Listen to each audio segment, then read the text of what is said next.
भगवान विष्णूंचा मत्स्य अवतार हा केवळ एक चमत्कार नसून तो संपूर्ण सृष्टीच्या रक्षणाचा एक दिव्य अध्याय आहे. जेव्हा चहूबाजूला महाप्रलय पसरला होता तेव्हा भगवंताने एका राजाची आणि त्याच्या धैर्याची परीक्षा कशी घेतली असेल. जर तुम्हाला अशाच गूढ आणि रहस्यमयी कथा आवडत असतील तर चॅनलला सबस्क्राईब करा आणि बेल आयकॉन दाबायला विसरू नका. ओम मत्स्यरूपाय नमः. आमच्या कुटुंबावर तुमची कृपा सदैव राहू द्या. पाहूया एका चिमुकल्या माशाने जगाचा अंत कसा रोखला. विशाल सागराच्या लाटा जेव्हा संपूर्ण पृथ्वीला गिळंफूट करायला निघाल्या होत्या तेव्हा एका चिमुकल्या माशाच्या रूपात साक्षात भगवान मत्स्य प्रकट झाले. पण एका राजाची सामान्य दयाळू वृत्ती संपूर्ण सृष्टीचा विनाश थांबवू शकेल का? विष्णूंच्या या पहिल्या अवताराने मानवाच्या धैर्याची कोणती कठीण परीक्षा घेतली होती? चला आता कथेची सुरुवात करूया. सूर्यनगर नावाचा एका प्राचीन आणि समृद्ध राज्यावर राजा सत्यव्रत राज्य करत होता. सत्यव्रत केवळ एक पराक्रमी योद्धाच नव्हता, तर तो अत्यंत दयाळू, संयमी आणि निसर्गाचा आदर करणारा राजा म्हणून ओळखला जात असे.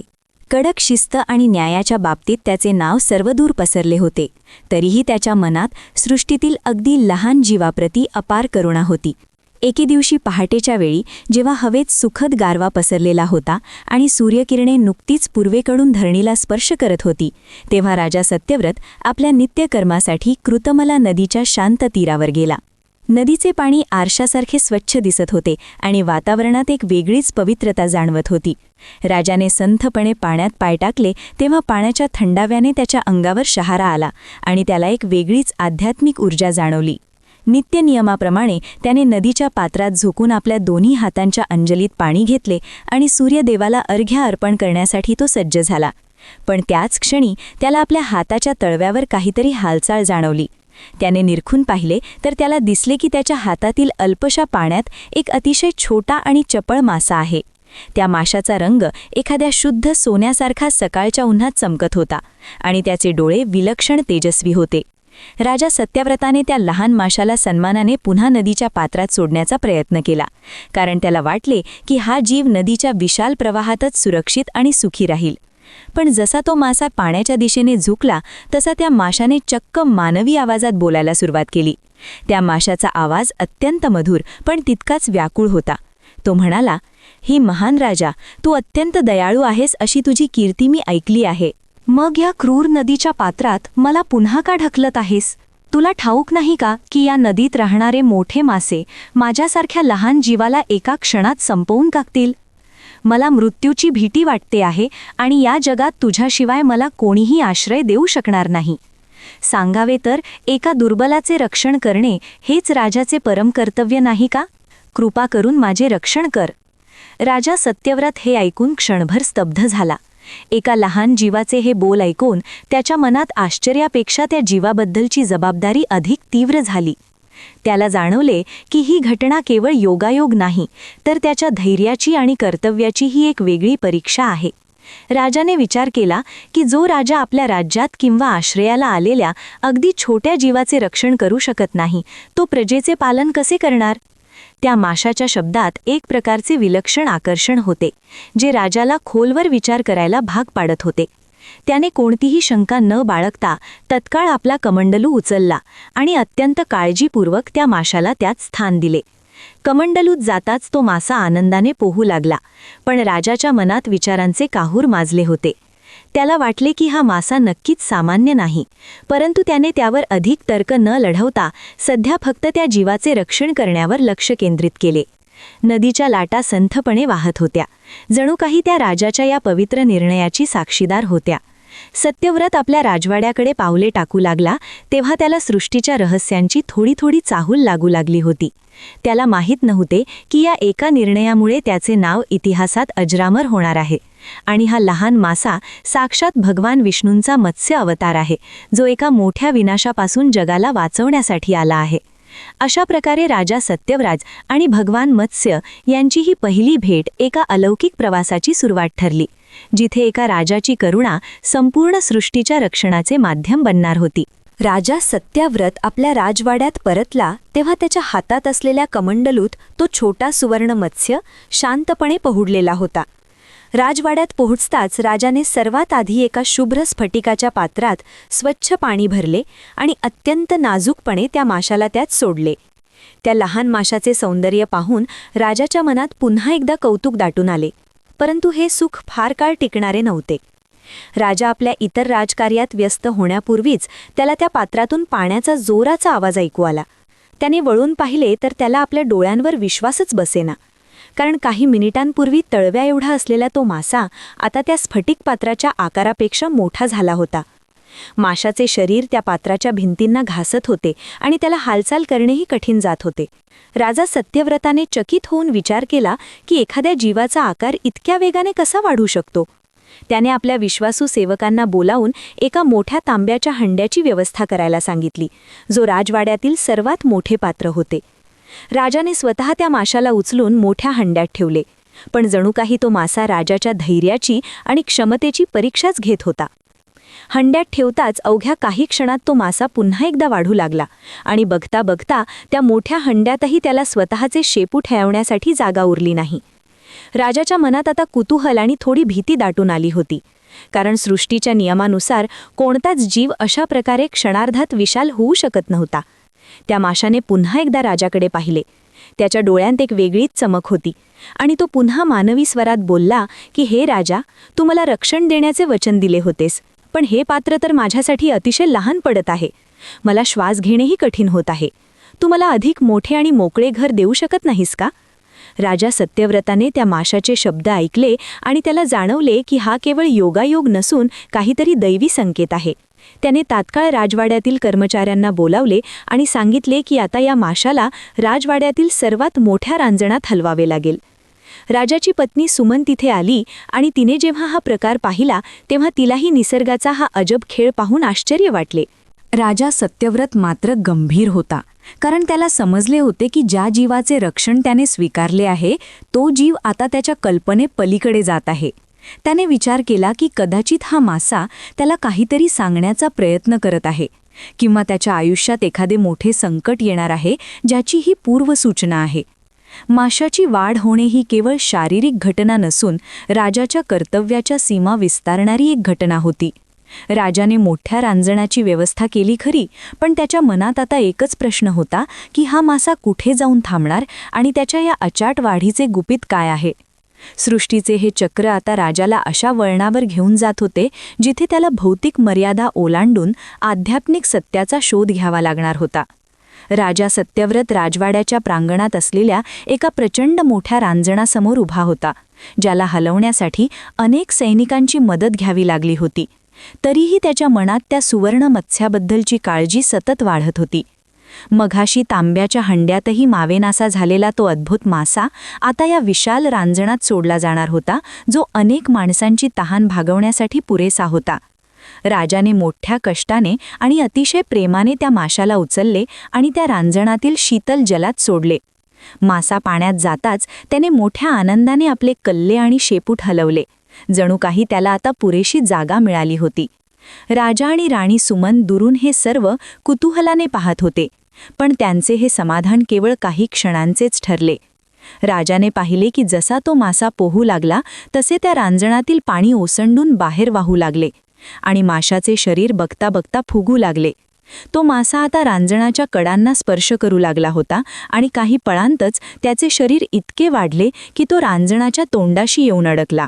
माशाला पुन्हा एकदा हालचाल करणे अशक्य झाले आणि त्याच्या तेजस्वी डोळ्यात पुन्हा एकदा राजाकडे पाहणारी एक आर्त विनवणी दिसली. राजा सत्यव्रत हे पाहून थक्क झाला. त्याला कळेना की ही माया आहे की निसर्गाचा कोणताही चमत्कार, कारण एका विशाल रांजणाचा आकारही या माशासाठी पुरेसा ठरत नव्हता. माशाने अतिशय नम्रपणे पण खोल आवाजात राजाला उद्देशून म्हटले की, हे राजन, तुझ्या या रांजणात मला माझ्या शरीराचा विस्तार करता येत नाही. माझे पंख भिंतींना लागत आहेत आणि मला श्वास घेण्यासाठी मोकळे पाणी हवे आहे. तू तर संपूर्ण पृथ्वीचा अधिपती आहेस, मग माझ्यासारख्या एका लहान जीवासाठी तुला थोडे अधिक विशाल स्थान शोधता येणार नाही का? राजा सत्यव्रताने जेव्हा हे शब्द ऐकले तेव्हा त्याला आपल्या मर्यादांची जाणीव झाली आणि त्याला उमजले की राजवाड्याच्या 4 भिंतींच्या आत या दिव्य जीवाचे रक्षण करणे आता त्याच्या आवाक्याबाहेर जात आहे. तो मासा आता केवळ एक सजीव प्राणी उरला नव्हता, तर तो राजाच्या धैर्याचा आणि त्याच्या कल्पनाशक्तीचा आवाका वाढवणारा एक अजब संकेत बनला होता. राजाने तात्काळ आपल्या मंत्र्यांना आणि भद्र नावाच्या अंगरक्षकाला आज्ञा दिली की आता वेळ आली आहे की आपण या माशाला राजवाड्याच्या बाहेर नेले पाहिजे, कारण मानवनिर्मित कोणतेही पात्र आता याच्या वाढीला सामावून घेऊ शकत नाही. राजाच्या मनात आता एकच विचार होता की जर हा मासा अशाच गतीने वाढत राहिला तर त्याला ठेवण्यासाठी संपूर्ण सृष्टीत पुरेशी जागा उरेल का? वातावरणात एक प्रकारचे अनाकलनीय दडपण जाणवू लागले होते आणि आभाळातही काही विचित्र ढग जमा होऊ लागले होते. जणू काही नियती राजाला एका मोठ्या संकटाची तयारी करण्यास सांगत होती. राजाने ठरवले की आता या माशाला राजवाड्यातील मोठ्या विहिरीत किंवा जवळच्या सरोवरात नेणे हाच एकमेव पर्याय उरला आहे. आणि अशा प्रकारे राजाचा हा संघर्ष आता राजवाड्याच्या विलासातून बाहेर पडून खुल्या निसर्गाच्या आव्हानांकडे वाळला होता. राजा सत्यव्रत आपल्या काही अत्यंत विश्वासू सैनिकांसह आणि अंगरक्षक भद्र याच्या मदतीने त्या दिव्य माशाला राजवाड्यातील एका खोल आणि विस्तीर्ण विहिरीपाशी घेऊन आला. ही विहीर पिढ्यानपिढ्या राजघराण्याला पाणी पुरवत होती आणि तिची खोली अथांग मानली जात असे. त्यामुळे राजाला खात्री होती की आता या माशाला हवी तशी मोकळी जागा मिळेल आणि त्याची वाढ तिथे थांबेल.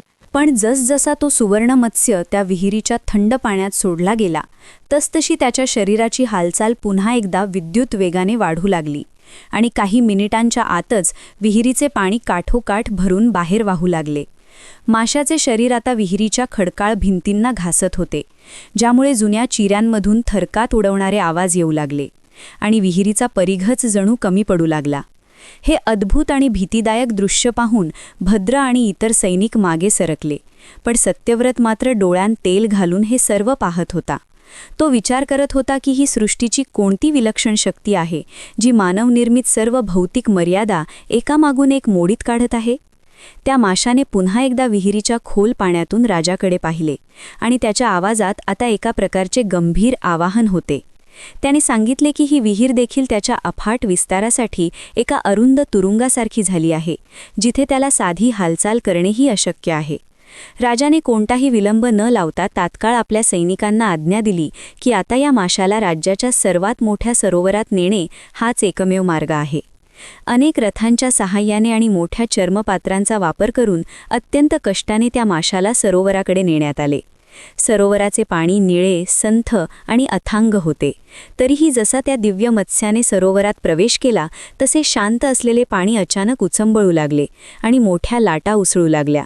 सरोवरातील इतर मासे आणि जलचर जीव घाबरून काठाला आले. जणू काही निसर्गातील एक मोठा सम्राट तिथे दाखल झाला होता. थोड्याच वेळात तो मासा सरोवराच्या एका टोकापासून दुसऱ्या टोकापर्यंत पसरला आणि त्याचे अवाढव्य शरीर त्या विशाल जलाशयातही मावेनासे झाले. आता मात्र राजा सत्यव्रताच्या मनात कोणताही संशय उरला नव्हता. त्याला पूर्ण खात्री पटली होती की ज्याला त्याने एक साधा मासा समजून आश्रय दिला होता तो केवळ एक जलचर प्राणी नसून साक्षात ईश्वराचे काहीतरी अनाकलनीय आणि महान रूप आहे. त्याने सरोवराच्या काठावर नम्रपणे हात जोडले आणि त्या माशाकडे पाहत मनोमन विचार केला की ही अचाट आणि निसर्गनियमांच्या पलीकडील वाढ मला नक्की कोणत्या मोठ्या परिवर्तनाची किंवा संकटाची जाणीव करून देत आहे. सरोवराच्या काठावर उभे राहून राजाला आता सृष्टीच्या या अगाध विशालतेपुढे स्वतःचे राजपद आणि सामर्थ्य खूपच छोटे वाटू लागले होते आणि त्याचे मन आता त्या दिव्य शक्तीसमोर नतमस्तक झाले होते. राजा सत्यव्रत, जो सूर्याचा उपासक आणि धर्माचे पालन करणारा न्यायप्रिय राजा होता, आता एका अशा द्विधेत पडला होता जिथे त्याचे सर्व मानवी प्रयत्न अपुरे पडत होते. सरोवराचे विशाल पाणीही जेव्हा त्या सुवर्ण मत्स्यासाठी अपुरे पडले तेव्हा राजाने एक धाडसी निर्णय घेतला आणि आपल्या सैन्याच्या मदतीने त्या अवाढव्य माशाला समुद्राच्या दिशेने नेण्याची व्यवस्था केली. समुद्राचा अथांग किनारा जवळ येताच लाटांचा आवाज गंभीर गर्जनेसारखा ऐकू येत होता आणि जणू काही सागर स्वतः आपल्या या दिव्य पाहुण्याचे स्वागत करण्यासाठी आतुर झाला होता. राजाने मोठ्या कष्टाने त्या माशाला समुद्राच्या लाटांमध्ये सोडले. तेव्हा त्याला वाटले की आता तरी या माशाला पूर्ण स्वातंत्र्य मिळेल आणि त्याची वाढ थांबेल. परंतु समुद्राच्या खाऱ्या पाण्यात शिरताच तो मासा एखाद्या पर्वतासारखा विशाल होऊ लागला. त्याचे शरीर कित्येक योजन लांब पसरले आणि त्याच्या सोन्यासारख्या चमकणाऱ्या खवल्यांनी संपूर्ण समुद्राचा पृष्ठभाग प्रकाशाने उजळून निघाला. हे दृश्य पाहून राजा सत्यव्रताचे डोळे विस्फारले आणि त्याच्या मनात असलेली सर्व शंका आता पूर्ण श्रद्धेत बदलली होती. त्याला खात्री पटली की हा कोणताही सामान्य जीव नसून साक्षात चराचर सृष्टीचा स्वामी आहे. त्याचवेळी त्या विशाल मत्स्याने आपला गंभीर आणि दिव्य आवाज सागराच्या गाभाऱ्यातून काढला आणि म्हणाला, हे राजा सत्यव्रत, तुझा संयम आणि तुझी करुणा पाहून मी प्रसन्न आहे. परंतु आता वेळ आली आहे की तू सत्याला सामोरे जावेस. आजपासून 7व्या दिवशी या संपूर्ण पृथ्वीवर महाप्रलय येणार आहे. आकाशातून मुसळधार पाऊस कोसळेल आणि 7ही समुद्र आपल्या मर्यादा ओलांडून जमिनीला गिळंकृत करतील. संपूर्ण सृष्टी विनाशाच्या गर्तेत जाईल. हे ऐकून राजाच्या अंगावर शहारा आला, कारण ज्या जगाचे त्याने रक्षण केले होते ते आता नष्ट होणार होते. त्या दिव्य माशाने पुढे सांगितले की या प्रलयाच्या वेळी केवळ तू आणि सत्याचा मार्ग निवडणारे जीव वाचतील, कारण मी तुझ्यासाठी एक विशाल नौका पाठवणार आहे. तुला त्या नौकेत जगातील सर्व महत्त्वाच्या वनस्पतींचे बियाणे, सर्व प्राण्यांच्या जोड्या आणि महान सप्तऋषींना घेऊन सुरक्षित राहायचे आहे. राजा सत्यव्रताला आता आपली नवीन जबाबदारी समजली होती. हा विनाश नसून एका नवीन युगाचीही पूर्वतयारी होती आणि देवाने त्याला या मोठ्या परिवर्तनासाठी निवडले होते. समुद्राच्या अथांग लाटांप्रमाणेच राजाच्या मनात विचारांचे वादळ निर्माण झाले होते, कारण आता त्याला केवळ स्वतःचा विचार न करता संपूर्ण सृष्टीच्या भविष्याचे रक्षण करायचे होते. समुद्राच्या त्या अफाट लाटांकडे पाहत असलेला राजा सत्यव्रत दिव्य मत्स्याचे शब्द ऐकून पूर्णपणे सुन्न झाला होता. ज्या साम्राज्यासाठी त्याने आयुष्यभर न्याय आणि धर्माचे रक्षण केले ते आता पाण्याखाली जाणार होते, हे सत्य पचवणे त्याच्यासाठी सोपे नव्हते. परंतु भगवान मत्स्याच्या आवाजात एक अशी दैवी शक्ती आणि स्पष्टता होती की राजाला क्षणात आपली खरी भूमिका उमजली. देवाने त्याला स्पष्ट केले होते की हा प्रलय केवळ संहार नसून सृष्टीच्या शुद्धीकरणाची एक आवश्यक प्रक्रिया आहे, जिथे जुन्या आणि जरा जर्जर झालेल्या गोष्टींचा अंत होऊन एका नवीन पवित्र युगाचा जन्म होणार आहे. या परिवर्तनाच्या काळात सत्य, ज्ञान आणि जीवसृष्टीचा मूळ अंश सुरक्षित ठेवणे ही सर्वात मोठी जबाबदारी आता सत्यव्रताच्या खांद्यावर सोपवण्यात आली होती. देवाने त्याला आज्ञा दिली की प्रलय येण्यापूर्वी एक अशी महाकाय आणि अभेद्य नौका तयार करावी जी प्रलयाच्या अक्राळ विक्राळ लाटांना सहजपणे झेलू शकेल आणि ज्यामध्ये भविष्याची सर्व बीजे साठवता येतील. राजाने मागे वळून आपल्या राज्याकडे पाहिले, जिथे लोक अजूनही आनंदाने आपापल्या दैनंदिन कामात मग्न होते आणि त्यांना येणाऱ्या महाविनाशाची पुसटशी कल्पनाही नव्हती. सत्यव्रताच्या मनात एक क्षण मानवी व्याकुळता आली, पण त्याने लगेच स्वतःला सावरले, कारण आता भावनांत वाहून जाण्याची वेळ नसून कठोर कृती करण्याची वेळ होती हे त्याला उमजले होते. त्याने आपल्या विश्वासू अंगरक्षक भद्राला आणि राज्यातील सर्वोत्तम कारागिरांना तातडीने पाचारण केले आणि देवाने दिलेल्या दिव्य आराखड्यानुसार नौकेचे बांधकाम सुरू करण्याचे आदेश दिले. ही नौका केवळ लाकूड आणि दोरखंडांनी बनलेली एक साधी वस्तू नव्हती, तर ती संपूर्ण जीवसृष्टीच्या अस्तित्वाचे आणि विश्वासाचे प्रतीक बनणार होती. राजाने सर्वांना सावध केले की प्रलय 7व्या दिवशी येणार आहे, त्यामुळे आता प्रत्येक क्षण मोलाचा आहे आणि विश्रांतीला थारा नाही.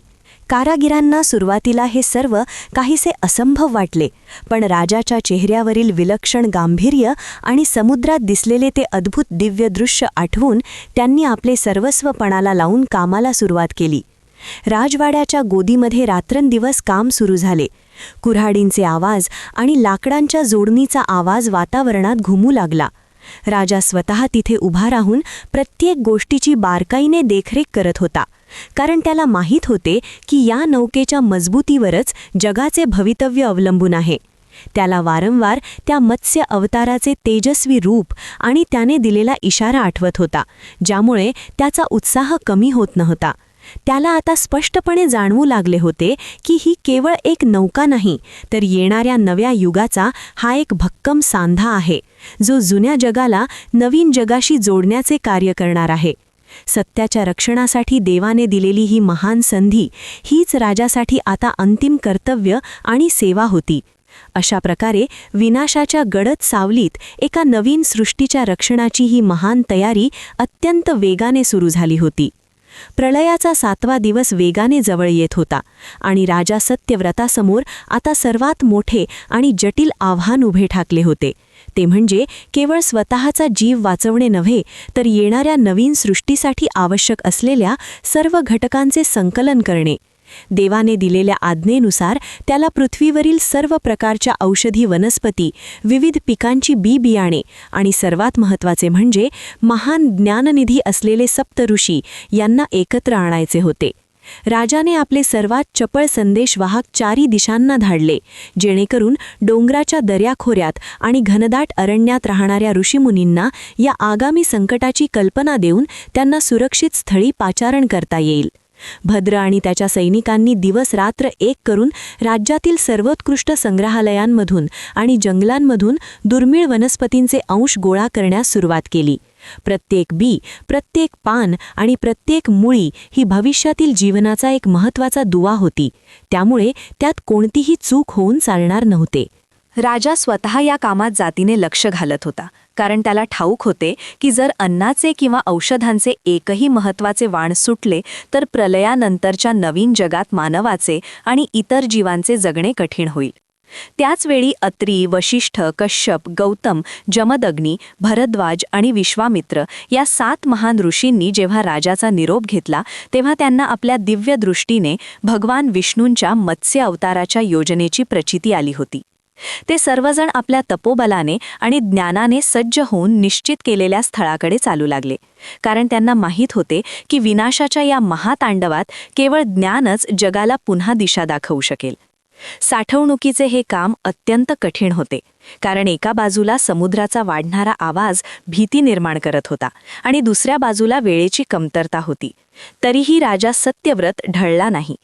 त्याने साठवलेल्या प्रत्येक बियाण्याला मातीच्या भांड्यात सुरक्षितपणे बंदिस्त केले आणि त्यावर मंत्रांचे संस्कार केले, जेणेकरून प्रलयाच्या अथांग पाण्यातही ती सडू नयेत. राजवाड्याच्या गोदीत तयार होत असलेली ती महाकाय नौका आता केवळ लाकडाचा सांगाडा उरली नव्हती, तर ती जीवसृष्टीच्या अमूल्य वारशाचे रक्षण करणारे एक अभेद्य पात्र बनली होती. लोकांच्या मनात भीती आणि गोंधळ असला तरी राजाच्या शांत आणि स्थिर चेहऱ्यामुळे सर्वांना एक प्रकारचे बळ मिळत होते. जणू काही देवाने स्वतः राजाला या कार्यासाठी शक्ती प्रदान केली होती. सृष्टीचा सर्व मौल्यवान ठेवा आता त्या नौकेच्या पोटात साठवला जात होता आणि राजा प्रत्येक क्षणी त्या सुवर्ण मत्स्याचे स्मरण करत होता, ज्याने त्याला ही महत्त्वाची सेवा करण्याची संधी दिली होती. निसर्गातील चैतन्य आता एका लहानशा जागेत एकवटत होते, जेणेकरून विनाशाच्या पलीकडे जाऊन पुन्हा एकदा जीवनाचा नवा अंक सुरू करता येईल. ही केवळ तयारी नव्हती, तर मानवजातीच्या अस्तित्वासाठी दिलेली एक महायुद्धसम लढाई होती. 7वा दिवस उजाडला आणि निसर्गाचे रूप इतके भयानक झाले की ज्याची कल्पना याआधी कोणीही केली नव्हती. पहाटेचा सूर्य आज उगवलाच नाही, कारण संपूर्ण आकाश काळ्या कुट्ट, जड आणि भयावह ढगांनी पूर्णपणे झाकून गेले होते. दिवस असूनही चहूकडे रात्रीसारखा दाट काळोख पसरला होता आणि सोसाट्याचा वारा सुटला होता, जो आपल्या वाटेत येणाऱ्या प्रत्येक गोष्टीला मुळासकट उखडून टाकू पाहत होता. राजा सत्यव्रत समुद्राच्या काठावर उभा राहून हे सर्व शांतपणे पण गंभीरतेने पाहत होता. त्याला प्रकर्षाने जाणवले की ज्या महाप्रलयाची सूचना भगवान मत्स्याने दिली होती तो क्षण आता प्रत्यक्ष दाराशी येऊन ठेपला आहे. विजांचा कडकडाट इतका भीषण होता की जणू काही आकाश दुभंगून जमिनीवर कोसळणार आहे असा भास होत होता. बघता बघता मुसळधार पावसाला सुरुवात झाली, पण तो काही सामान्य पाऊस नव्हता. आकाशातून पाण्याचे प्रचंड लोंढेच थेट खाली कोसळत होते, जणू ढग स्वतःला जमिनीवर रिकामा करत होते. समुद्राने आपली युगानुयुगांची शांतता सोडून अक्राळ विक्राळ रौद्र रूप धारण केले होते आणि त्याच्या पर्वतांसारख्या उंच लाटा आता किनाऱ्यावरील सुपीक जमिनीला आणि सुंदर वस्त्यांना एकामागून एक गिळंकृत करू लागल्या होत्या. समुद्राची पातळी इतक्या अकल्पनीय वेगाने वाढत होती की अवघ्या काही प्रहरांतच जमिनीचा विस्तीर्ण भाग अथांग पाण्याखाली गडप झाला. राजा सत्यव्रताने अजिबात वेळ न घालवता सप्तऋषींना आपला अंगरक्षक भद्र आणि गोळा केलेल्या सर्व मौल्यवान जीवशास्त्रीय खेव्याला त्या महाकाय नौकेत सुरक्षितपणे चढवण्याचे आदेश दिले. प्रजेमध्ये आणि प्राण्यांमध्ये प्रचंड भीती आणि गोंधळ पसरला होता, पण अशा कठीण समयी राजाचा खंबीर आणि धीर देणारा आवाज त्यांना योग्य दिशा दाखवत होता. राजाने स्वतः धावपळ करून प्रत्येक ऋषीला आणि प्रत्येक महत्त्वाच्या वस्तूची पेटिका नौकेत व्यवस्थित ठेवली जात असल्याची खात्री केली. ती विशाल नौका आता समुद्राच्या लाटांवर जोराने हेलकावे खाऊ लागली होती, पण तिचे अभेद्य बांधकाम प्रलयाच्या प्रत्येक भीषण आघाताला धैर्याने तोंड देत होते. सृष्टीचा विनाश आता डोळ्यासमोर घडत होता. ज्या पृथ्वीवर जीवनाचे चैतन्य होते तिथे आता फक्त मृत्यूचे सावट दिसत होते. मोठी झाडे, उंच पर्वत शिखरे आणि भव्य राजवाडे एकामागून एक त्या अफाट आणि गडद पाण्यात नाहीसे होत होते. जिकडे पहावे तिकडे फक्त पाणी आणि पाणीच दिसत होते. जणू पृथ्वी स्वतःच्या अस्तित्वाचा शेवटचा श्वास घेत विलीन होत होती. सत्यव्रताने नौकेचे शेवटचे दोरखंड सोडले आणि ती महाकाय नौका आता अथांग, अनियंत्रित आणि संतप्त सागराच्या हवाली झाली. या महाविनाशाच्या तांडवात आता केवळ ती नौकाच संपूर्ण जीवसृष्टीचा एकमेव आणि अंतिम आधार उरली होती. राजाने मनाशी पक्का निश्चय केला की आता आपले सर्व लक्ष केवळ या नौकेच्या संतुलनावर आणि ईश्वराच्या पुढच्या संकेतावर असेल. पाऊस थांबण्याचे नाव घेत नव्हता आणि लाटांची उंची आता आकाशाला गवसणी घालू पाहत होती. तरीही राजाच्या हृदयात त्या सुवर्ण मत्स्याबद्दलचा विश्वास अत्यंत दृढ होता. त्याला माहीत होते की ही केवळ एक नैसर्गिक आपत्ती नसून एका मोठ्या परिवर्तनाचीही नांदी आहे, जिथे हा अथांग सागरच नवीन युगाचा पाळणा ठरणार आहे. प्रलयाच्या अकराळ विक्राळ लाटांवर ती महाकाय नौका आता एका लहानशा लाकडाच्या पुकड्याप्रमाणे हिलकावे खाऊ लागली होती आणि त्या अथांग अंधारात दिशा शोधणे मानवी बुद्धीच्या पलीकडचे झाले होते. चोहोबाजूंनी फक्त पाण्याचे रौद्र रूप दिसत होते आणि आकाशातून कोसळणाऱ्या धारा जणू काही वज्राचे प्रहार असल्यासारख्या नौकेच्या छतावर आदळत होत्या, ज्यामुळे लाकडी फळ्यांच्या करकरण्याचा भयानक आवाज वातावरणात घुमत होता. राजा सत्यव्रत नौकेच्या मध्यभागी उभा राहून स्वतःला आणि इतरांना सावरण्याचा आटोकाट प्रयत्न करत होता. पण लाटांची उंची इतकी होती की प्रत्येक वेळी जेव्हा नौका लाटेच्या शिखरावरून खाली कोसळायची तेव्हा सर्वांच्या हृदयाचा ठोका चुकत असे.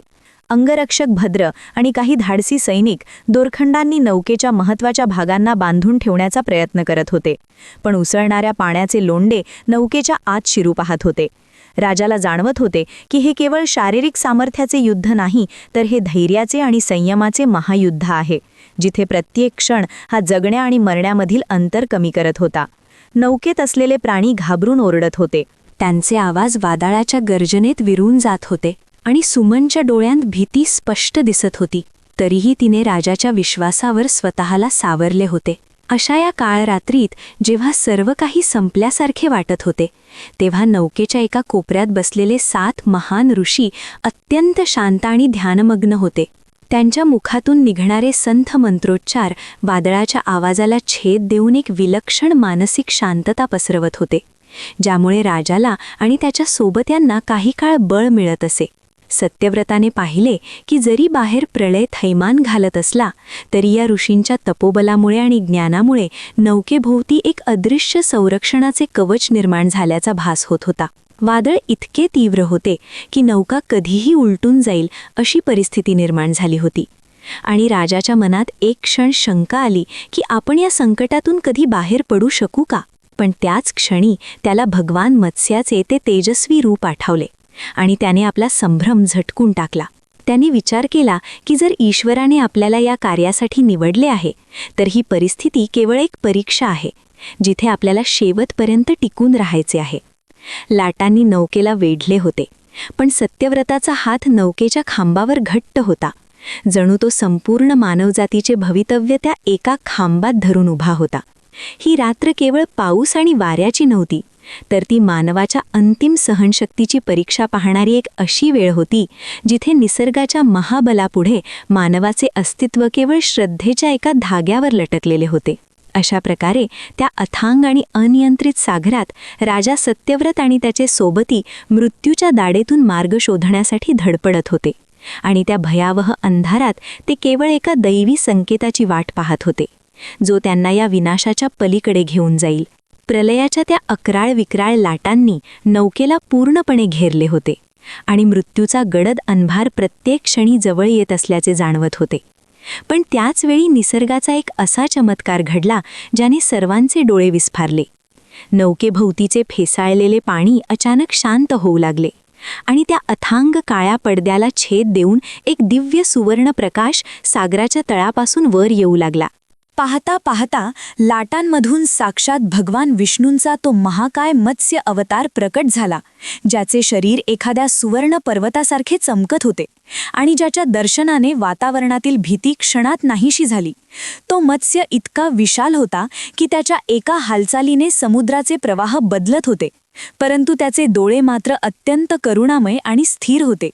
सर्वात आश्चर्यकारक गोष्ट म्हणजे त्या दिव्य मत्स्याच्या मस्तकावर एक अवाढव्य आणि भक्कम शिंग होते, जे एखाद्या दीपगृहासारखे चमकत होते आणि या प्रलयाच्या अंधारात दिशा दाखवत होते. राजा सत्यव्रताने जेव्हा हे दिव्य रूप पाहिले तेव्हा त्याच्या अंगावर रोमांच उभे राहिले आणि त्याने अत्यंत श्रद्धेने त्या सुवर्ण मत्स्याला हात जोडले. त्याला जाणवले की ईश्वराने दिलेले वचन पूर्ण करण्यासाठी ते पुन्हा एकदा प्रकट झाले आहेत. त्या माशाच्या अस्तित्वामुळे नौकेभोवतीचे वादळ पूर्णपणे शमले नसले तरी आता नौकेला एक आधार मिळाला होता. सप्तऋषींनीही आपल्या ध्यानस्थ अवस्थेतून डोळे उघडले आणि या दिव्य अवताराला नमन केले, कारण त्यांना माहीत होते की आता या अफाट जलप्रवासात हाच मत्स्य त्यांचा मार्गदर्शक ठरणार आहे. समुद्राच्या गर्जनेतही त्या मत्स्याचा शांत भाव राजाला धीर देत होता आणि त्याच्या मनातील सर्व शंका आता पूर्णपणे मावळल्या होत्या. राजाला आता समजले होते की सृष्टीचा विनाश जरी अटळ असला तरी तिचे रक्षण करणारा स्वामी स्वतः त्यांच्या सोबत आहे. त्या सुवर्ण मत्स्याने नौकेच्या जवळ येऊन राजाला सूचित केले की आता पुढच्या प्रवासासाठी सज्ज होण्याची वेळ आली आहे. अशा प्रकारे विनाशाच्या महासागरात आशेचा एक किरण म्हणून भगवान मत्स्य प्रकट झाले होते, ज्यांचे ते एक शिंगी रूप पाहून संपूर्ण नौकेवर एक प्रकारचे चैतन्य आणि सुरक्षिततेची भावना पसरली होती. भगवान मत्स्याने आता राजा सत्यव्रताला पुढची आणि अत्यंत महत्त्वाची आज्ञा दिली, ज्यामुळे या अथांग जलावर हेलकावे खाणाऱ्या नौकेला एक भक्कम आधार मिळणार होता. त्या दिव्य मत्स्याच्या मस्तकावर असलेले ते तेजस्वी शिंग केवळ सौंदर्यासाठी नव्हते, तर ते या प्रलयाच्या काळात नौकेला सुरक्षितपणे ओढून नेण्यासाठीचा एक मुख्य सांधा ठरणार होते.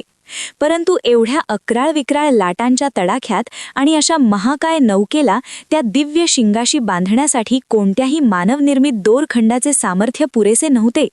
अशा वेळी साक्षात नागराज वासुकी तिथे प्रकट झाले, ज्यांचे शरीर अफाट लांब आणि वज्रासारखे मजबूत होते. भगवंताच्या संकेतानुसार वासुकीने स्वतःला एका दिव्य दोरखंडाच्या रूपात अर्पण केले, जे पाहून नौकेतील सर्वजण थक्क झाले. राजा सत्यव्रत आणि त्याचा अंगरक्षक भद्र यांनी आपले सर्व सामर्थ्य एकवटले आणि त्या विशाल सर्परूपी दोरखंडाचे एक टोक भगवान मत्स्याच्या शिंगाला अत्यंत काळजीपूर्वक आणि श्रद्धेने बांधले, तर दुसरे टोक नौकेच्या मुख्य खांबाला घट्ट आवळले. हे काम सोपे नव्हते, कारण समुद्राच्या उसळणाऱ्या लाटा आणि नौकेचे हेलकावे यामुळे पाऊल टिकवणेही कठीण जात होते. तरीही भगवंताच्या सानिध्यामुळे राजाच्या अंगात एक वेगळेच बळ संचारले होते.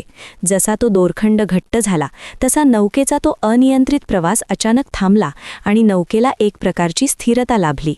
आता ती महाकाय नौका भगवान मत्स्याच्या नियंत्रणात आली होती आणि तो सुवर्ण मत्स्य एखाद्या कुशल सारथ्याप्रमाणे त्या अथांग सागराच्या लाटांना कापत नौकेला पुढे नेऊ लागला. प्रलयाचे पाणी अजूनही रौद्ररूप धारण करून होते, पण आता नौकेतील जीवांच्या मनात भीतीची जागा विश्वासाने घेतली होती, कारण त्यांना माहीत होते की चराचर सृष्टीचा रक्षक स्वतः त्यांना या विनाशातून बाहेर काढत आहे. त्या अथांग अंधारात भगवंताचे ते शिंग एका दिव्य प्रकाशासारखे चमकत होते, जे केवळ नौकेलाच नव्हे तर संपूर्ण जीवसृष्टीच्या भविष्याला मार्ग दाखवत होते. राजा सत्यव्रताने पाहिले की जशी नौका पुढे सरकत होती तशी लाटांची भीतीदायक गर्जना आता एका लयबद्ध संगीतासारखी वाटू लागली होती, जणू काही निसर्ग स्वतः या महान प्रवासाला वंदन करत होता. सप्तऋषींनी पुन्हा एकदा आपले डोळे उघडले आणि या अभूतपूर्व दृश्याकडे पाहत भगवंताच्या लीलेचे गुणगान सुरू केले. या कृतीने हे सिद्ध झाले होते की जेव्हा मनुष्य आपले सर्व प्रयत्न थकल्यानंतर ईश्वराची कास धरतो, तेव्हा ईश्वर स्वतः त्याचे ओझे वाहण्यासाठी आणि त्याला संकटातून पार करण्यासाठी विविध रूपांत धावून येतो. वासुकी आणि भगवान मत्स्य यांच्या या संगमाने नौकेला दिलेला हा आधार केवळ भौतिक नव्हता, तर तो श्रद्धा आणि शक्तीचा एक अभेद्य संगम होता, जो प्रलयाच्या त्या भयानक रात्रीतही जीवनाचा प्रवास अखंड चालू ठेवणार होता. राजा सत्यव्रताने पाहिले की भगवान मत्स्य आता त्या अथांग आणि रौद्र सागरात नौकेचे सारथ्य अत्यंत कुशलतेने करत होते, ज्यामुळे महाप्रलयाच्या त्या भीषण लाटा आता नौकेसाठी धोका उरल्या नव्हत्या. चोहोबाजूंनी पाण्याचे अक्राळ विक्राळ डोंगर उभे राहत होते आणि क्षणात कोसळत होते, पण भगवान मत्स्य आपल्या विशाल शरीराने त्या प्रवाहांची दिशा अशा प्रकारे बदलत होते की नौकेला कोणताही मोठा धक्का बसत नव्हता. त्या काळोख्या रात्रीत जिथे आकाशाचा आणि पाण्याचा फरक करणेही अशक्य झाले होते, तिथे भगवंताच्या मस्तकावरील शिंगातून निघणारा तो दिव्य सुवर्ण प्रकाश एका मार्गदर्शक ताऱ्याप्रमाणे तळपत होता. नौकेच्या आत असलेले सप्तऋषी आता पूर्णपणे शांत आणि एकाग्र होते. त्यांच्या ध्यानमुद्रा प्रलयाच्या बाहेरच्या गोंधळाला छेद देऊन एक विलक्षण आध्यात्मिक संरक्षण निर्माण करत होत्या.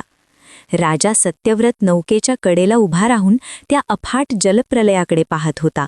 जिथे एकेकाळी पर्वत, जंगले आणि मानवी वस्त्या होत्या, तिथे आता फक्त फेसाळलेले पाणी आणि गूढ शांतता पसरली होती. त्याला प्रकर्षाने जाणवत होते की हे केवळ साधे दिशादर्शन नसून ही एक मोठी शुद्धीकरण प्रक्रिया आहे, जिथे ईश्वराने स्वतः सुकाणू हातात घेतले आहे. अधूनमधून जेव्हा एखादी महाकाय लाट नौकेच्या अगदी जवळ येत असे, तेव्हा भगवान मत्स्य आपल्या शेपटीच्या एका फटक्याने त्या लाटेचा वेग कमी करत असत, ज्यामुळे नौकेचे संतुलन ढळत नव्हते. भद्र आणि इतर सोबती आता पूर्वीसारखे घाबरलेले नव्हते, कारण भगवंताच्या साक्षात्काराने त्यांच्या मनात एक प्रकारची अभेद्य सुरक्षितता निर्माण केली होती. पावसाचा वेग काहीसा मंदावला असला तरी वारा अजूनही सुसाट वाहत होता. पण नौकेचा प्रवास आता एका निश्चित ध्येयाकडे सुरू झाला होता. या प्रवासात राजा सत्यव्रताला सृष्टीच्या अथांगतेची आणि मानवाच्या मर्यादांची पुन्हा एकदा जाणीव झाली. त्याला समजले की जेव्हा निसर्ग आपले पूर्ण सामर्थ्य प्रकट करतो, तेव्हा केवळ ईश्वराची करुणाच जीवांचे रक्षण करू शकते. त्या दिव्य माशाची हालचाल इतकी सहज आणि लयबद्ध होती की जणू काही तो संपूर्ण सागराचा स्वामी असून या संकटातही खेळत होता. नौकेने आता अशा एका प्रदेशात प्रवेश केला होता जिथे पाण्याचा रंग निळा नसून काहीसा सोनेरी भासत होता. जणू काही प्रलयाचे पाणीही भगवंताच्या स्पर्शाने पवित्र झाले होते. राजाने पाहिले की सप्तऋषींचे मुखमंडल तेजाने उजळून निघाले आहे, कारण त्यांना या प्रवासाचा अंत आणि नवीन सृष्टीची पहाट जवळ असल्याचे संकेत मिळत होते. अशा प्रकारे विनाशाच्या त्या महासागरात भगवान मत्स्याने एका दिव्य मार्गदर्शकाची भूमिका बजावली, ज्यामुळे अगतिक झालेली ती नौका आता एका नवीन युगाच्या उंबरठ्याकडे सुरक्षितपणे कूच करत होती. ही केवळ एका नौकेची हालचाल नव्हती, तर ती जीवसृष्टीच्या अस्तित्वाची आणि धैर्याची एक मोठी विजयगाथा होती, जी भगवंताच्या संरक्षणात अखंड पुढे सरकत होती. प्रलयाच्या त्या अथांग आणि शांत झालेल्या जलावर नौका संथपणे पुढे सरकत असताना बाहेरील जगाचा कोलाहल जणू पूर्णपणे थांबला होता आणि वातावरणात एक गूढ आध्यात्मिक शांतता पसरली होती. राजा सत्यव्रत नौकेच्या टोकावर उभा राहून त्या विशाल सुवर्ण मत्स्याकडे पाहत होता, ज्याने केवळ त्याचेच नव्हे तर संपूर्ण जीवसृष्टीचे रक्षण केले होते. त्याच्या मनात आता अनेक प्रश्न दाटून आले होते. या विनाशाचा उद्देश काय? मानवाचे अस्तित्व एवढे क्षणभंगूर का आहे? आणि इथून पुढे जगाचे स्वरूप कसे असेल? राजाच्या अंतर्मनातील ही घालमेल ओळखून भगवान मत्स्याने आपला दिव्य आवाज सागराच्या गाभाळातून काढला आणि आत्मज्ञानाचा असा वर्षाव सुरू केला, ज्याला जगाने पुढे मत्स्यपुराण म्हणून ओळखले. भगवंताने सांगितले की ज्याप्रमाणे झाडाची जुनी पाने गळून पडल्याशिवाय नवीन पालवी फुटत नाही, त्याचप्रमाणे सृष्टीचे हे चक्र विनाशाशिवाय पूर्ण होऊ शकत नाही. हा प्रलय केवळ संहार नसून ती एका महान शुद्धीकरणाची प्रक्रिया आहे. त्यांनी राजाला वेळेचे अर्थात कालाचे महत्त्व समजावून सांगितले आणि स्पष्ट केले की प्रलय, सृष्टी आणि स्थिती हे ईश्वराचेच 3 पदर आहेत, ज्यात जीव अडकलेला असतो. सत्यव्रताला आता उमजले की तो ज्याला आपले साम्राज्य आणि सत्ता समजत होता ते सर्व भौतिक होते आणि खरे सामर्थ्य हे केवळ धर्माच्या आणि ज्ञानाच्या रक्षणात आहे. भगवंतांनी जीवाच्या प्रवासाचे, कर्माचे आणि मोक्षाचे गूढ रहस्य अत्यंत साध्या पण प्रभावी भाषेत सांगितले, ज्यामुळे नौकेत असलेल्या सप्तर्षींच्या मुखावरही एक तृप्तीचे समाधान पसरले. ज्ञान ही अशी एकमेव गोष्ट आहे जी प्रलयाच्या अथांग पाण्यातही बुडत नाही, उलट ती पुढील पिढ्यांसाठी दीपस्तंभ ठरते, असे भगवंतांनी स्पष्ट केले. राजाला जाणीव झाली की ईश्वराने त्याला केवळ एक वाचवण्यासाठी निवडले नसून त्याला या महान सत्याचा संरक्षक बनवले आहे. त्या अथांग शांततेत होणारा हा संवाद केवळ राजा आणि देव यांच्यातला नव्हता, तर तो संपूर्ण मानवजातीला मिळालेला एक शाश्वत संदेश होता. जसजसे हे ज्ञान सत्यव्रताच्या हृदयात उतरत गेले तसतशी त्याच्या मनातील भीती पूर्णपणे निघून गेली आणि त्याऐवजी एका अढळ शांततेने जागा घेतली. भगवान मत्स्याने हे देखील सांगितले की सत्याचा मार्ग हा खडतर असतो, पण जो धैर्याने त्या मार्गावर चालतो त्याचे रक्षण साक्षात प्रकृती करते. या संवादाने राजाचा दृष्टिकोन पूर्णपणे बदलून टाकला. तो आता केवळ एक राजा उरला नव्हता, तर तो एक जागृत साधक बनला होता, ज्याला सृष्टीचे अंतिम रहस्य उमजले होते. अशा प्रकारे विनाशाच्या महासागरात ज्ञानाची ही गंगा वाहू लागली, जिने येणाऱ्या नवीन युगासाठी सत्यव्रताला मानसिक आणि आध्यात्मिकदृष्ट्या सज्ज केले होते. ही शिकवण केवळ कथेचा भाग नव्हती, तर ती एका नवीन संस्कृतीचा पाया होती, जी प्रलयानंतर पुन्हा एकदा या पृथ्वीवर बहरणार होती. भगवान मत्स्य आणि राजा सत्यव्रत यांच्यातील तो आध्यात्मिक संवाद सुरू असतानाच अचानक सागराच्या शांत पाण्यात एक भयानक खळबळ उडाली आणि वातावरणात एक क्रूर गडद ऊर्जेचा भास झाला. केवळ निसर्गाचा प्रलयच जगाला ग्रासून नव्हता, तर सृष्टीच्या ज्ञानाचा मूळ आधार असलेले वेद एका राक्षसाने चोरून नेले होते. प्रलयाच्या संधीचा फायदा घेऊन हयग्रीव नावाच्या एका बलाढ्य राक्षसाने जेव्हा ब्रह्मदेव प्रलयकाळी निद्राधीन होते तेव्हा त्यांच्या मुखातून निघालेले वेद चोरले होते आणि तो या अथांग सागराच्या काळोख्या तळाशी लपून बसला होता. वेदांशिवाय नवीन सृष्टीचा पाया रचणे अशक्य होते. कारण वेद हे केवळ ग्रंथ नसून ते सृष्टीच्या संचालनाचे मूलभूत नियम, ध्वनी आणि पवित्र ज्ञान होते. भगवान मत्स्याने ही चोरी आपल्या दिव्य दृष्टीने ओळखली आणि राजा सत्यव्रताला शांत राहण्याचा संकेत देऊन त्यांनी सागराच्या खोल काळोखात झेप घेतली. पाण्याचे प्रचंड लोंढे कापत भगवान मत्स्य पाताळाच्या दिशेने निघाले, जिथे हयग्रीव अट्टाहासाने हसत स्वतःच्या विजयाचा आनंद साजरा करत होता. हयग्रीवाचा असा समज होता की या महाप्रलयाच्या गोंधळात आणि अथांग पाण्यात त्याला कुणीही शोधू शकणार नाही आणि तो या दिव्य ज्ञानाचा गैरवापर करून स्वतःची वेगळी अधर्मी सृष्टी निर्माण करेल. पण साक्षात विष्णूंचा अवतार असलेल्या त्या दिव्य मत्स्याने एका प्रकाशाच्या झोताप्रमाणे हयग्रीवाचा ठाव ठिकाणा शोधून काढला. सागराच्या तळाशी एक भीषण आणि अभूतपूर्व युद्ध सुरू झाले, जिथे हयग्रीवाने आपल्या मायावी शक्तींनी भगवान मत्स्याला रोखण्याचा निकराचा प्रयत्न केला. त्याने पाण्याचे विषारी प्रवाह सोडले, अकराळ विक्राळ लाटा निर्माण केल्या आणि सभोवताली दाट अंधार पसरवला. परंतु भगवंताचे ते सुवर्ण शरीर कोणत्याही मायेला बळी पडणारे नव्हते. भगवान मत्स्याने आपल्या विशाळ शरीराने आणि वेगाने हयग्रीवाच्या प्रत्येक आघाताला निष्प्रभ केले. हयग्रीवाने अनेक रूपे बदलून निसटण्याचा प्रयत्न केला, पण मत्स्य अवताराचे तेजस्वी डोळे त्याच्या प्रत्येक हालचालीवर लक्ष ठेवून होते. अखेर भगवान मत्स्याने आपल्या दिव्य सामर्थ्याने त्या राक्षसाचा वध केला आणि त्याच्या मुठीतून ते तेजस्वी वेद मुक्त केले. हे वेद पुन्हा एकदा भगवंताच्या सुरक्षित ताब्यात आले, ज्यामुळे सृष्टीचे अस्तित्व आता खऱ्या अर्थाने सुरक्षित झाले होते. राजा सत्यव्रत नौकेवरून हे सर्व अवाक होऊन पाहत होता.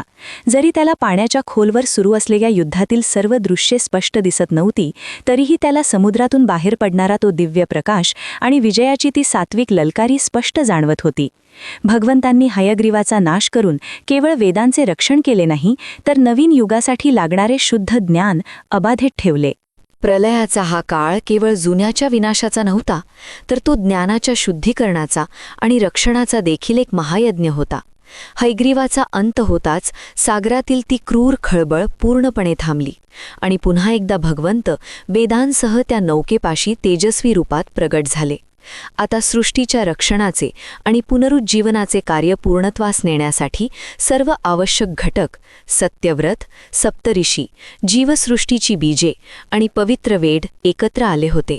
राजा सत्यव्रताला आता पूर्णपणे जाणवले की जोपर्यंत ईश्वरी शक्ती सत्याच्या आणि ज्ञानाच्या पाठीशी आहे, तोपर्यंत कोणताही राक्षस किंवा जगाचा कोणताही प्रलय सत्याला कायमचे नष्ट करू शकत नाही. या संघर्षाने हे सिद्ध केले की सृष्टीचे बाह्य जग जरी क्षणभर पाण्याखाली गेले असले तरी तिचे आंतरिक आध्यात्मिक चैतन्य कधीही मावळू शकत नाही.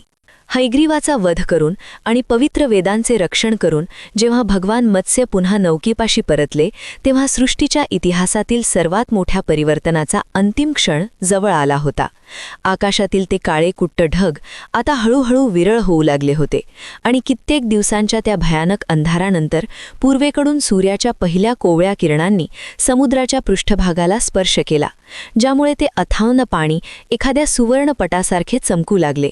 भगवान मत्स्याने आपल्या सामर्थ्याने नौकेला हिमालय पर्वताच्या सर्वोच्च शिखराकडे नेले, जे प्रलयाच्या पाण्यातून आता हळूहळू वर डोकावू लागले होते. तिथे नौका सुरक्षितपणे स्थिरावली आणि राजा सत्यव्रताने आपल्या सोबत्यांसह या नवीन जमिनीवर पाऊल ठेवले. भगवान विष्णूंच्या त्या दिव्य मत्स्य अवताराने आपले कार्य पूर्ण केले होते, परंतु जाण्यापूर्वी त्यांनी राजाला आशीर्वाद देताना सांगितले की हा केवळ विनाशाचा अंत नसून एका नवीन पवित्र आणि सत्यनिष्ठ युगाचा हा प्रारंभ आहे, जिथे राजा सत्यव्रत आता वैवस्वत मनू म्हणून ओळखला जाईल आणि या नवीन सृष्टीचे संवर्धन करण्याची जबाबदारी त्याच्यावर असेल. सप्तऋषींनी जपून ठेवलेल्या ज्ञानाच्या बिया आता पुन्हा एकदा या शुद्ध झालेल्या मातीत पेरल्या जाणार होत्या आणि वेदांच्या प्रकाशात मानवी संस्कृतीचा नवा अध्याय लिहिला जाणार होता. राजा सत्यव्रताने भक्तिभावाने त्या दिव्य मत्स्याला शेवटचे नमन केले तेव्हा त्याला जाणीव झाली की ईश्वराची भक्ती ही केवळ संकटातून सुटण्यासाठी नसून ती स्वतःला बदलण्यासाठी आणि सत्याचा मार्ग स्वीकारण्यासाठी असते. भगवान मत्स्याने त्याला केवळ मृत्यूपासून वाचवले नव्हते, तर त्याच्या अंतर्मनातील कर्तव्याची आणि धर्माची जाणीव प्रज्वलित केली होती. जसा तो सुवर्ण मत्स्य हळूहळू सागराच्या अथांग खोल पाण्यात अदृश्य झाला, तसतसा निसर्गातील चैतन्य पुन्हा एकदा बहरू लागले. पक्ष्यांचा किलबिलाट ऐकू येऊ लागला आणि शुद्ध हवेच्या झुळकीने नवीन जीवनाचा संदेश सर्वत्र पोहोचवला.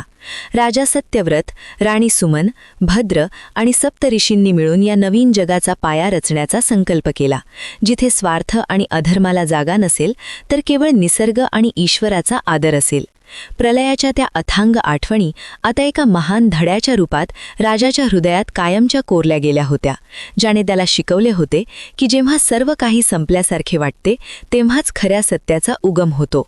अशा प्रकारे भगवान विष्णूंच्या पहिल्या अवताराने सृष्टीला विनाशापासून वाचवून एका नवीन युगाची पहाट घडवून आणली, जी आजही मानवजातीला धैर्याची आणि विश्वासाची प्रेरणा देत आहे.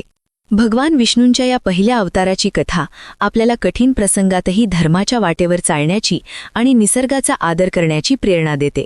राजा सत्यव्रत आणि भगवान मत्स्य यांचा हा प्रवास जर तुमच्या मनाला स्पर्श करून गेला असेल तर या व्हिडिओला नक्की लाईक करा आणि तुमच्या मनातील भावना आम्हाला कमेंटमध्ये कळवा. अशाच महान पौराणिक कथा आणि रहस्यांच्या प्रवासात आमच्याशी कायम जोडलेले राहण्यासाठी चॅनलला सबस्क्राईब करा आणि बेल आयकॉन दाबायला विसरू नका, जेणेकरून नवीन कथेची माहिती तुम्हाला सर्वात आधी मिळेल. भगवान मत्स्य तुम्हा सर्वांचे कल्याण करोत. धन्यवाद.